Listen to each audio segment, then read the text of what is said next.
walking. I was prop master for the first 5 seasons that were took place in Vancouver, British Columbia, and then I wrote for the 6th season.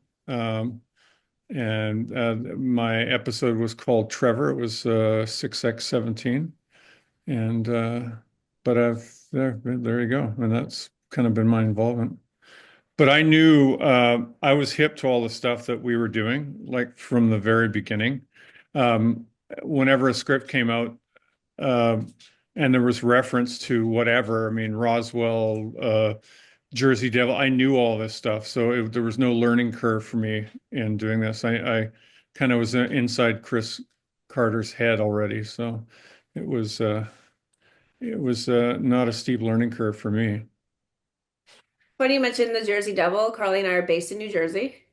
Ah, Um, and then that episode had like very little to do with the Jersey Devil. So and that was very kind of little it was funny because it ended up being almost like a hybrid with a Bigfoot, Cro-Magnon hybrid thing. But yeah, anyways, I yeah. think it was probably a little too early for real monsters yet in the show. I made a joke with Chris when we did, I forget what the episode was. It had to do with a werewolf and Native Americans. And I said, a werewolf episode? Really? I would have thought that'd be a season. Right, this is in season 2. And I said, I thought that would have been a season 3 episode. He said, well, it could have been a season 1 episode too. So, anyways, yeah, we didn't get into the monsters till a little later. So the Jersey Devil, I think, was a little bit of a tamed down version of what it was supposed to be. Oh, that's interesting. I see that Carly is joining us from her iPhone. I see she's on mute, so we'll check in with her, but she is my production partner. Like I said, we are Okay, both in New Jersey, and we're so happy to talk to you today. I did a cool. little bit of research on, I watched a lot of your old interviews. I found an interview that was posted 14 years ago on YouTube of you walking through all of the props on the Oh set. yeah, yeah, So yeah, that was really fun. There was everything from FBI badges to elephant parts from an autopsy. yeah. But I have to say, before you got into all of that, what were your initial thoughts when you heard about the show and you accepted the job? Well, I was offered the pilot initially, and unfortunately, I wasn't available. So I would have loved to done episode 1, but I just got a call from JP Finn, who was the production manager at that time, who eventually became a producer, and who I'd worked with for since probably I was 17 in the early days of my theater career. I'd worked with JP when he was a uh, a budding actor, and that's how I met him. And so yeah, they just basically told me what it was about, and I was pretty much in. I mean, like I say, I knew, you had me at UFOs.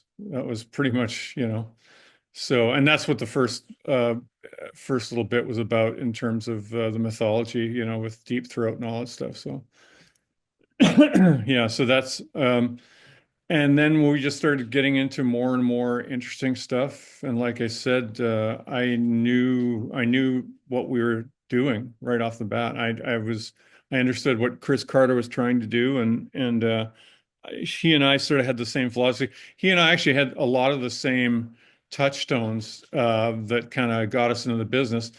Interestingly enough, I was talking to him.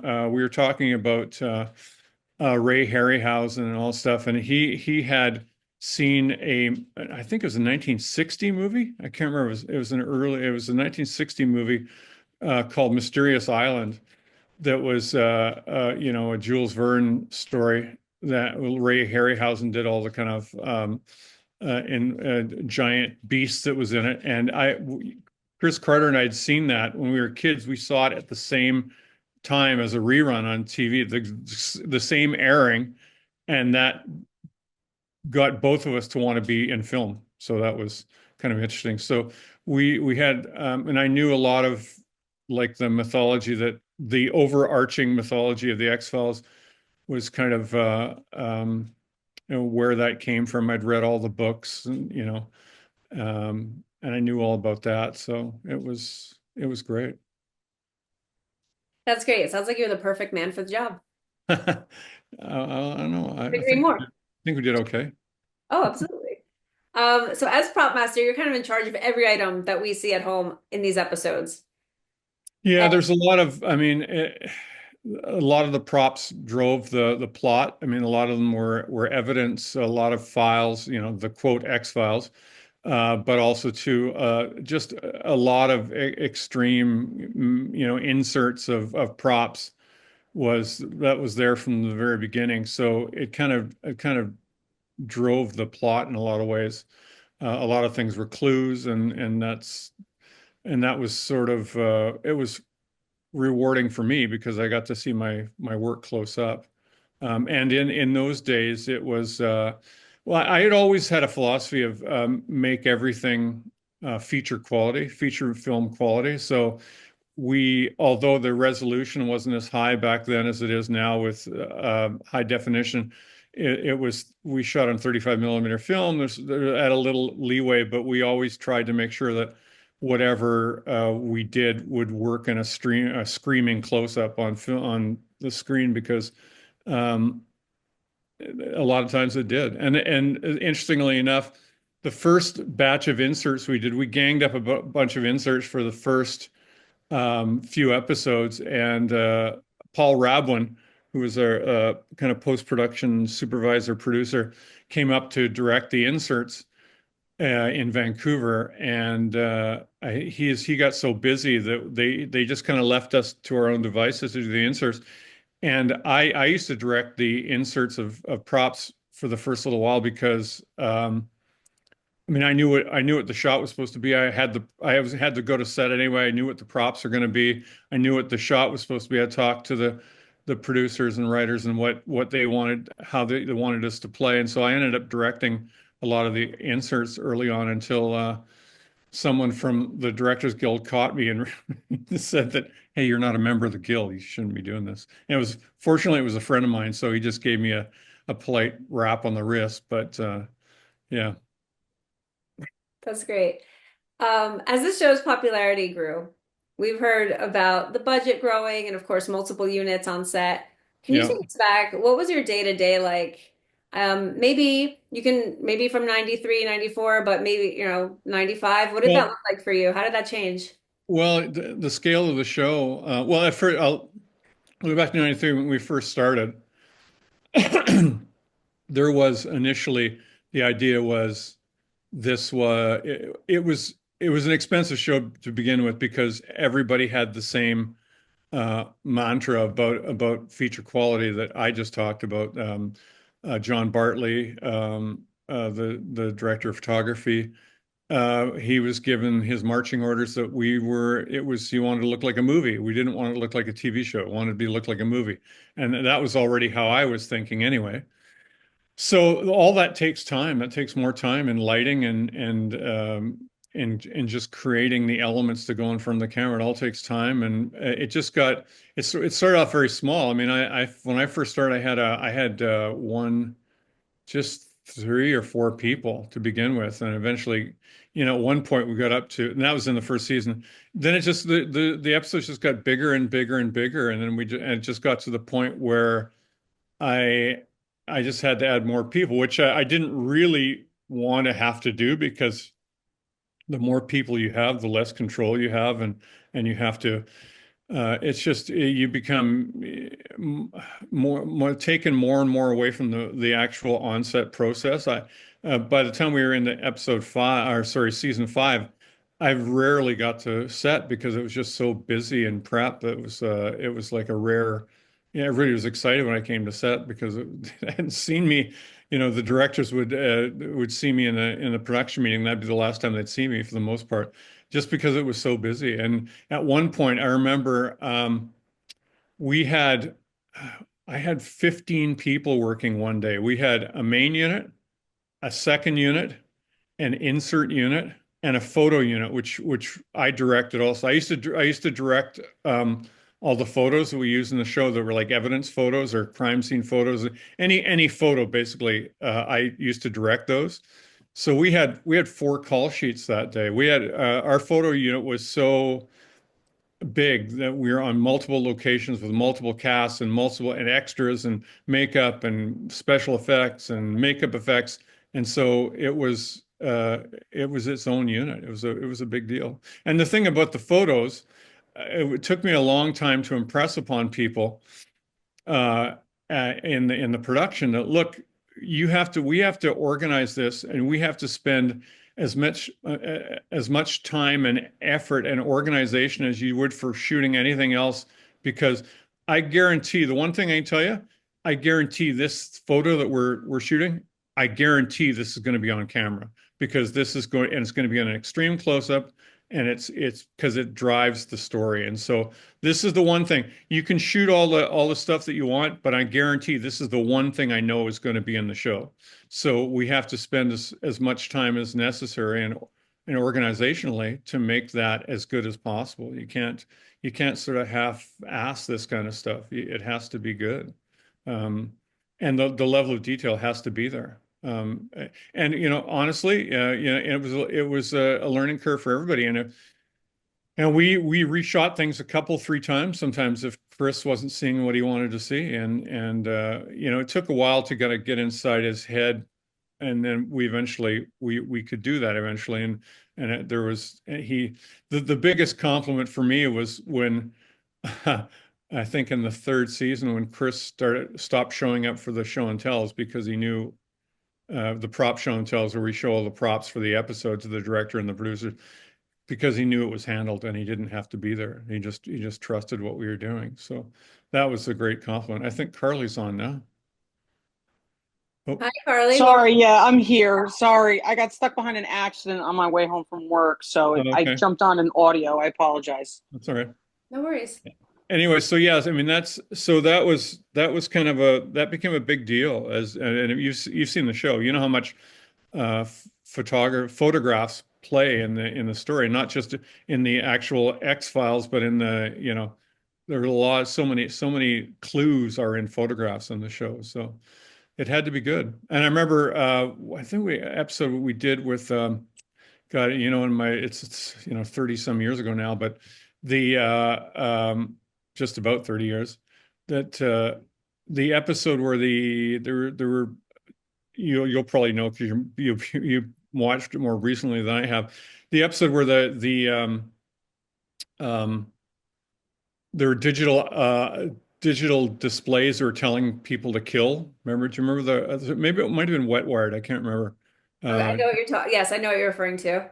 Anyways, that was the huge photo shoot we did. We spent 2 days shooting photos for all the different crime scenes, and David Nutter directed that episode, and he brought me in. He was directing another episode, and his episode was in post production. They were just editing, and he brought me into the board. He said, "Can I see you in the boardroom?" And I went down and said, "Well, what's going on?" I said, "I want to show you something." And I thought, "Oh my God, we screwed up somehow." I thought he was going to show something that it was in the dailies that was wrong or whatever. He just showed me the rough cut and showed that he had used every single photograph, these dozens and dozens of photographs. He did a big sweeping panning shot of this wall of photographs, and he said, and you just saw everything that we did. And he said, I just wanted to show you that your work is appreciated and seen. So that was fantastic. I mean, it was a class act. Oh, So that was really nice. that's a really nice memory. Thank you for sharing that with Yeah, us. it was cool. Yeah. Um, Go ahead. no, that was pretty much that story.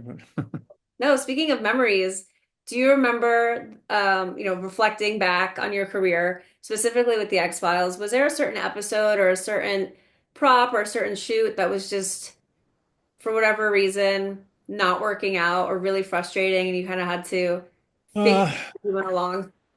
yeah, I mean, there were so many, and it was real trial and error. But also too, we had very little time. I mean, it was we had an 8 day prep for an episode, and it was there wasn't a lot of time. Geez, I mean, there's nothing specific that comes to mind. But it's a really good question actually. And I thought I was cringing because I thought you were going to say what was your favorite prop, and that's the question I hate the most. But there was. it was all pretty challenging. I mean, everything, I mean, they gave us challenges every week. I mean, and there was nothing that really gave us huge fits because it was I what I do a lot, I mean, from the first time I read a script, I'm thinking about it all the time. I'm driving, I'm in the shower, I'm thinking about what how I would do this. I do so much pre-planning in my head before I do anything. So it's usually by the time it starts to actually be manufactured or the process begins, I pretty well thought it out very thoroughly in my head. I mean, I'm kind of like that way with everything, but any kind of project that I do, that's kind of how I do it. So all of that was, really came into play, and it's, it's so much as goes into the prep rather than the actual shooting. And the shooting should be easy. It should be automatic. By the time you get to set, there should be no questions and it should just happen. Um, I would have times, and I remember Rob Bowman one time. I forget what, I can't remember what the specifics was, and he called me from set. He was directing an episode, and he was kind of a little bit panicked because, to be fair, I mean, I love Rob, and I loved all our main directors, Rob and David and Kim, who were director producers.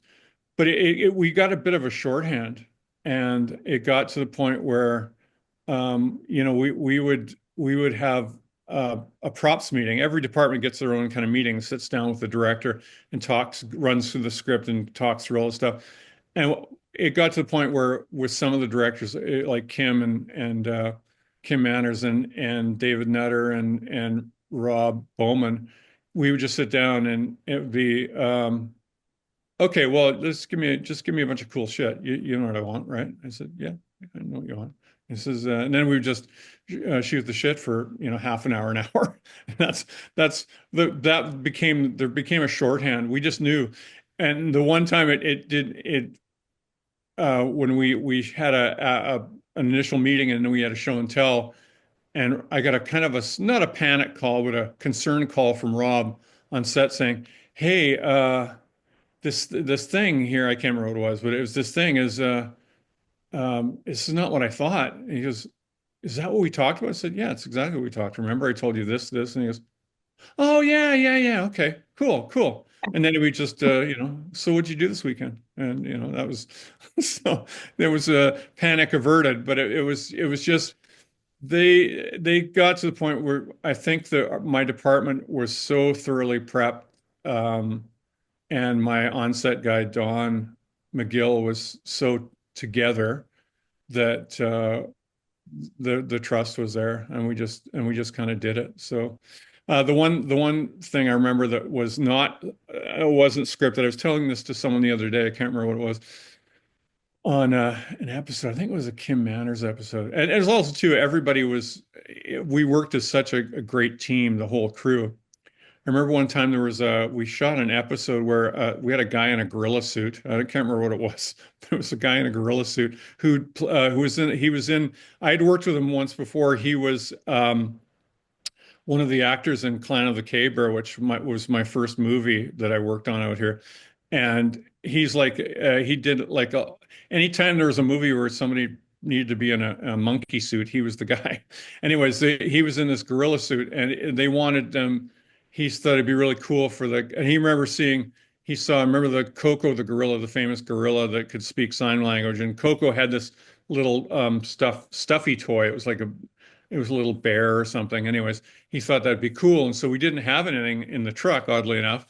And one of the mantras we had some stuff back in the props lockup, but one of the mantras was you could never reuse a prop. If it was in an episode before, you could never re-see it because Chris always felt that would destroy the illusion that this was now they're watching a TV show because they saw this thing in another episode. So we could never reuse that. But anyway, so we sent a buyer out in a panic to find this specific little teddy bear or something.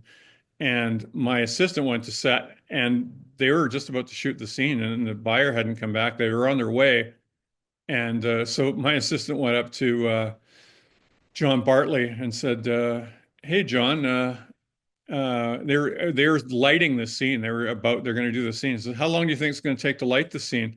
And John saw the concern in my assistant's eyes, and he said, "How long do you think it's going to take?" He said, "I don't know, half an hour." And John said, "How about 45 minutes?" And so that gave us enough time to get the thing. And it was literally the guy running into the buyer comes running into the stage and throws it football size to my guy and catches it, puts it in the arms of this guy in the gorilla suit. And it was then John Bartley said, and he'd just been futzing around with little lights, just kind of buying us time. And the minute he got the nod that we were good, he said, "Okay, we're lit." And that was it. So that was the kind of teamwork we had with everybody. And everybody knew that everyone on the crew from the top to the bottom had the same goal, making the best show humanly possible. There was no other agenda. There was no fiefdoms. There was no people trying to create their own little, fiefdom to make them they're part of it bigger than others. It was just we were all just part of a team. And I mean, it shows, I think, in a lot of ways. Absolutely. We heard a lot about that. Like I mentioned earlier, we've spoken to nearly 100 cast and crew now and countless Mhm. fans, but things that we keep hearing from the crew is that it really was just a team effort and Oh everyone yeah. treated with respect and kindness and chaos. It sounds absolutely It, crazy on it that set. was it was nuts. It was the hardest I've ever had to work. I mean, I went for a period where it was just a whole bunch of really busy proppy episodes in a row, and I hadn't had a day off in 6 weeks. And Bob Goodwin, the executive producer, just came to me and said, "You're taking a week off. This is nuts. You can't do this." So he forced me to take a week off. So I went to Vegas for a week. So I don't know how much sleep I got, but I had a lot of fun. Anyway, so yeah, he insisted. It was just very busy, but it was always rewarding. I mean, you always got to see your work. It's funny because in the early days, like I said, when I was telling you earlier how I used to direct a lot of the inserts for the episode Ice, excuse me, there's remember the little worms, the alien worms. Well, we needed a couple of insert shots of the alien worms on the floor wriggling around. And so we didn't have any of those shots. And I went to set, and the episode is airing this Friday. And I went to set Wednesday to shoot these inserts. So I had to find a time to do these inserts. They keep in mind it's film back then, right? And so the 35 millimeter film had to be processed. They didn't even have time to ship the negative down to Los Angeles. They had to send it via um, what's it called? Fiber optic cable to Los Angeles, the shots, and insert it into the episode, which was already cut and ready to go. They're awaiting these two shots. So that, I mean, that was kind of what the schedule was like at some point. I mean, that wasn't often, but many times we'd be shooting inserts, a week away from air, and the mantra from the studio was when you're going back to saying how the budget increased and all that stuff. The mantra was, and I'm sure you've probably heard this from other directors and producers, we don't care what it costs, just don't miss an air date. That was the mantra, and it literally. I mean, there were times when I would look at a script and I would look at it and say, I just have no idea how we're going to pull this off. And there were times when I wished that someone say, well, this is too expensive. We can't do this. And then, phew, then I don't have to do it. But no, we did everything. And I used to say to my crew, because in the early days in the first season, we would look at a script and go, yeah, this is just a writer being a writer. There's no way we're going to do this stuff. And on television, because it just never happened on television. That back in 1993, that kind of stuff just never happened on TV. It just never. And also, and I said we got to the point where, well, we've done everything they've scripted so far. I don't see that going to be changing anytime soon. So that's just how it happened. You just kind of sucked it up and did it. That is very interesting. Insane. Yeah, it was pretty insane. But it was ordered chaos, and there was the support like from the top down. So yeah. Wow. Ken, sorry, I'm going to jump in. Sure. I'm not going to ask you what your favorite prop No, was, please. but I won't. Okay. But considering how much you guys have done and the amazing work, what are you most proud of from the show? Most proud of, there's no single thing that I'm most proud of. No single prop, there's no single episode. But what I am most proud of is the attention to detail. And a lot of it came from really just dogged research. And to keep in mind, this is in a time Google didn't exist back then. I mean, the internet was in its infancy, but research at that time, you had to be a detective. You know, you get on the phone, you did detective work, you got on the phone, or you went out and saw a person, or you went out to whatever.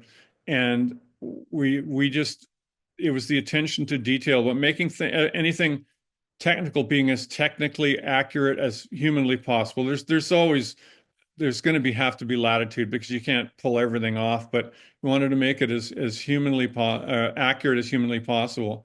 And you know, I had a researcher named Jan Lister that was amazing, the stuff that she got for us. At first, when I first started, before I had the big crew that I finished with, we all had to do the research, and we finally got a researcher named Jan who did the research for us.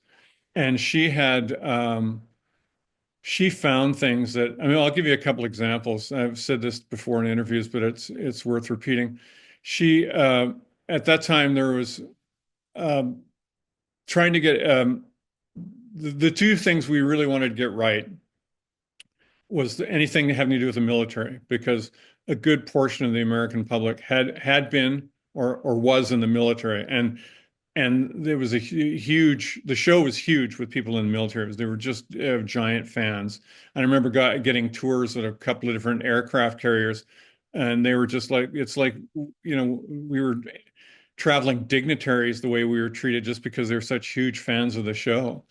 And so we wanted to try and get that as technically accurate as possible. And it took a while to kind of get that done. But we had trouble with normally what happens with in film, TV, if it's a studio picture, you or a studio TV show, you have to go through the film liaison office for the military that's in I used to call it Camp Beverly Hills or Fort Beverly Hills. It is their office is in Beverly Hills, and so you would have to. And we were trying to get some information on. I wanted to find out what this was very, very specific thing, and I'll tell you this, and I've told this before, but you might have heard this before, but we wanted to find out what the security police at Andrews Air Force Base looked like, what all their weapons, what their uniforms looked like, and what their vehicles looked like, all that stuff. And there was no photos, so we couldn't get any photos that, like I say, Google didn't exist back then, so there was no photo reference. And so Gian the guy from Fort Beverly Hills, he said, "Well, send me the script. Well, I have to look at the script before I give you any information." And well, how long is that going to take? We'll get it to us. We'll read it. We'll get back to you in a couple of weeks. I said, "Well, we shoot in 8 days. I don't have time for that." And so he wasn't really helpful. So I told this to Jan, and Jan had developed a contact at the Pentagon, a colonel. I can't remember what his name was, but I probably wouldn't have said it anyway. But this colonel at the Pentagon who gave us some information, specific information. I can't remember what it was for. And she just told him what we wanted. And he said, "Well, we're not really getting help from the office in Beverly Hills." She goes, "Well, yeah." He said, "Yeah," he had a southern drawl. It's just like, I have to say, Jeanne was English, and very English, very proper English. She spoke the Queen's English, and she had just a charming accent. She could charm the monkeys out of the trees with that accent.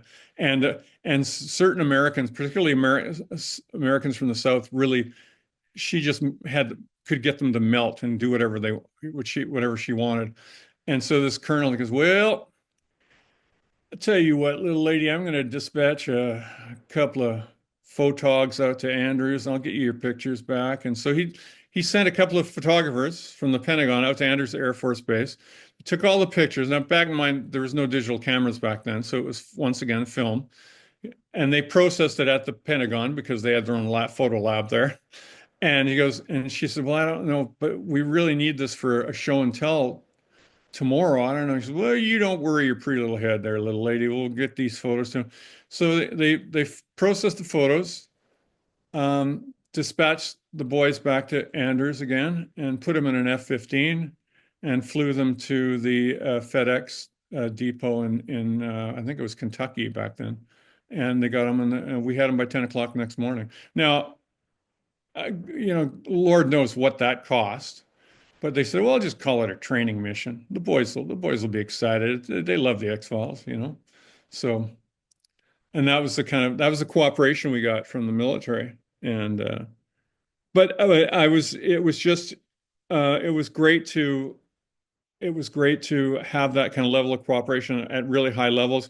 Unfortunately, our cooperation from the actual FBI waned depending on what was happening that year. Like after Waco, we couldn't. If you look in the show, some years on the identification and the badge, it says United States Bureau of Investigation. Other times it says Federal Bureau of Investigation, because depending on what happened, like after Waco for a year, we couldn't use Federal Bureau of Investigation on any of our documents. It had to say United States Bureau of Investigation because they were really tense about that. It's so funny because I said, the guy from the FBI before Waco, he said, and I said, well, how good a job I asked him, how good a job are we doing? He said, well, aside from the fact that um, your agents have fired their weapons more than all in the one season than all the agents in the FBI do an entire year. But then Waco happened and that all changed. But yeah. So anyways, yeah. So the thing I'm most proud of, I think, is the attention to detail. I mean, I got to design some really interesting I designed all the props too. The art department didn't design the prop. I designed the props. Which was great. I loved it because I had the knowledge. I had worked with a production designer named Richard Hudolin since I was probably 19 or something, off and on. He taught me. I'd worked as his art director on some projects, and he taught me design basically. And so I didn't have any formal training, but I knew how to design things. I had to get an illustrator to do the drawings if it was something complicated. But anyway, so we did some really interesting, cool stuff. A lot of shiny objects, the alien stiletto, the incinerator wand that the bounty hunter used, the alien bounty hunter, or the faceless alien rather, that was chasing the bounty hunter. I mean, there was a lot of cool stuff. It's funny that I designed the original alien stiletto. And then when the other thing came up with the faceless alien with the incinerator wand that burst people in fire, and I asked Chris, "What do you want this to look like?" He said, "We'll make it look like it came from the same factory as the stiletto." So that's kind of what I did there. That is crazy. That scared me as a kid so bad. Oh, it's terrifying. Yeah. Yeah, it was Yeah. like the design, you could tell it had some weight to it. It Oh, looked yeah. perfect. Yeah. Yeah. It was back in the day when we're, there were no 3D printers back there. Back then, anything you did had to be machined on a CNC mill or on a lathe, and it was we liked a lot of metal. We liked a lot of shiny metal. I don't know if you remember the episode of Leonard Betts with the cryogenically frozen head, and that whole cradle that we made for that was really cool looking. I love that kind of stuff. It was great. I think, speaking for myself, I think I love practical effects because of the Yeah. X-Files, and I hear that from a lot of fans. So, Yeah, such the thing a love in these. we had the benefit of, once again, CGI was in its infancy, and so I had a lot of practical effects, and I have my feeling is CGI is way overused. I love directors who do a lot of practical effects, and I think and I just remember a producer saying, and I was working on Battlestar Galactica one time, the producers were talking about something they wanted to do, and it was going to be this huge CGI effect, and it was going to be so expensive. And he said, "Well, why do we have to do a CGI? Well, can't we do it with practical effects? I mean, look at the movie The Thing. That was before CGI, and that's before." He said, "Before all your bullshit took over the world." And he said that it's still scary. Like, you can watch that movie today, and it's still scary. And it was just physical effects. I mean, there's no replacement for it. And I think there's my philosophy, my belief is just because you can do something doesn't mean you should on the screen. And CGI gets to the point where I think what happens is if your brain sees something happening on the screen that it knows is not possible. I mean, it can be possible but not probable. Like, someone else, if your brain sees something happening that just doesn't make sense, then it just turns off, and then everything now looks phony, and you've been taken out of the moment, and now everything looks fake, right? I mean, that's just. But when you do it with physical effects, like we did with makeup effects or mechanical effects or whatever, or like what I use that example of The Thing, it's horrifying because it feels real, you know. That's what I told you about the talked about the Mysterious Island and Ray Harryhausen. And when Chris and I had a long talk about that, and I said those things, those stop motion animation things had a nightmarish quality to it that you can't get with, yeah, you could do it with CGI effects, but it would not have the same effect. It had a nightmarish quality to it that you just cannot get any other way, you know? And so that's why, I mean, even Star Wars used stop motion animation for certain things because it just has a quality to it that is just irreplaceable, you know? 100% agree. I know as a 90s kid, I remember watching Pee-wee and Large Marge and Tim Burton and just Oh, crazy it's stuff awesome. like Oh, this yeah, oh nightmares. man, holy cow. Came out of nowhere. It's fantastic. You know, Tim Burton, I mean, that's another person who uses practical effects. I mean, it works. Definitely. Yeah. Yeah. Well, let's see. You kind of touched on this earlier, but I will ask, and if you feel like you've already answered it, that's totally fine. But could you share something with us significant that you learned while working on the X-Files and how it might have influenced your subsequent film and television work? What I learned, um,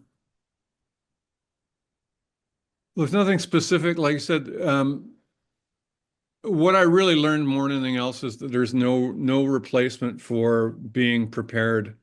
And there's no replacement for um, thoroughly researching whatever you're going to do, and making it as technically accurate as possible. I think that when,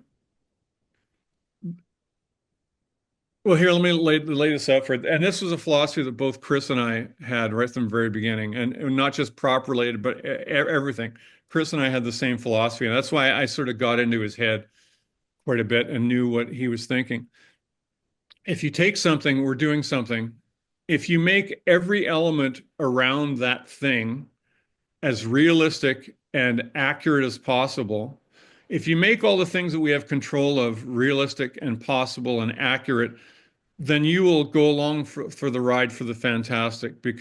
But if something around you isn't right, like let's say we have New York police officers and they have the wrong badges in their thing or whatever, and people will know what that looks like. Well, now you're taken out of the show. You're taken out of it, and he goes, well, now you don't know what, you don't you just don't pay attention anymore. It just takes you out of it just for a moment. And so everything that we have control over, make that as accurate and realistic as possible. Then you can go along for the fantastic ride that is the other stuff that, is what is really the story is about. So it's not, it can't just be window dressing. It has to be the right window dressing, and it has to be perfect. That part has to be perfect. Well, you guys certainly did it. It was so good. I mean, obviously, we're talking about it 30 now. How many years later? Yeah, and I 32 think, years and they're later? talking about another reboot, and That's what we I think hear. it's the kind of show. Well, it had a level of quality that I don't think had existed in television before that.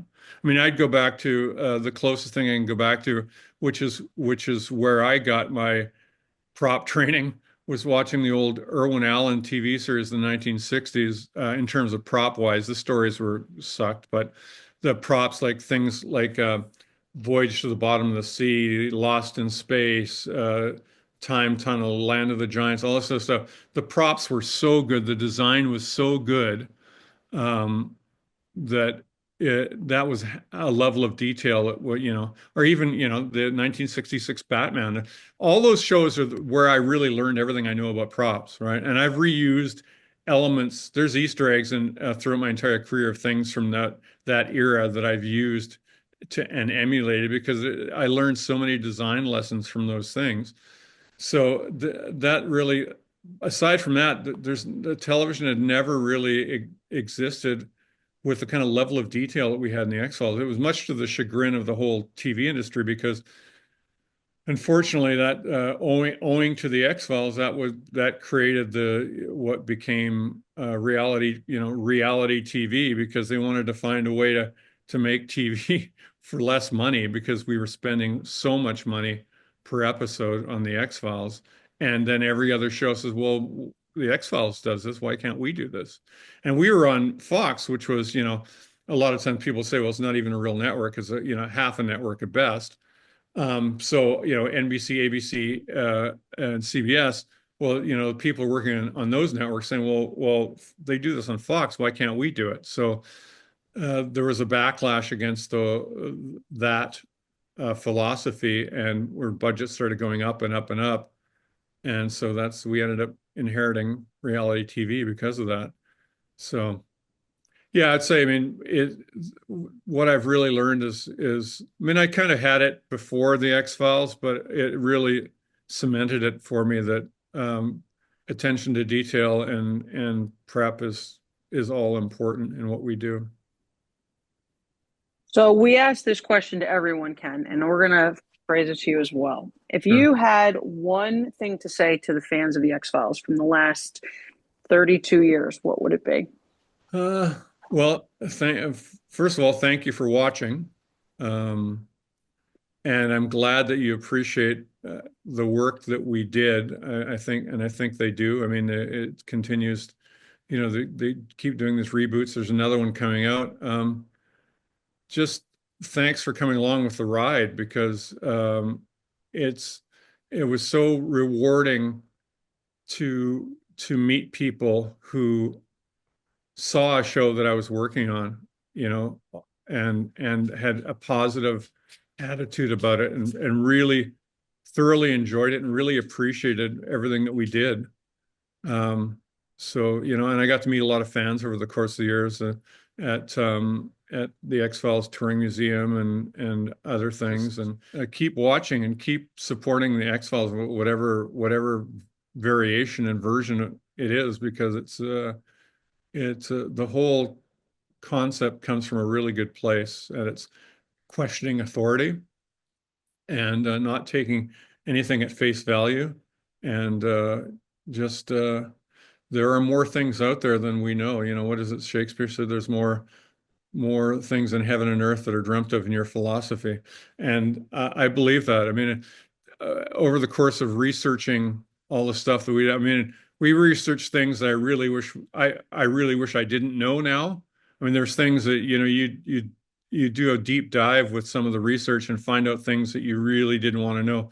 The episode, I think it's called Nisai, where there was the Japanese war criminal doctor, and we got in. It's funny because once again, Jian, she tracked down this whole story. First of all, came out of a story that broke on one of the big news magazine shows. I can't remember which one it was.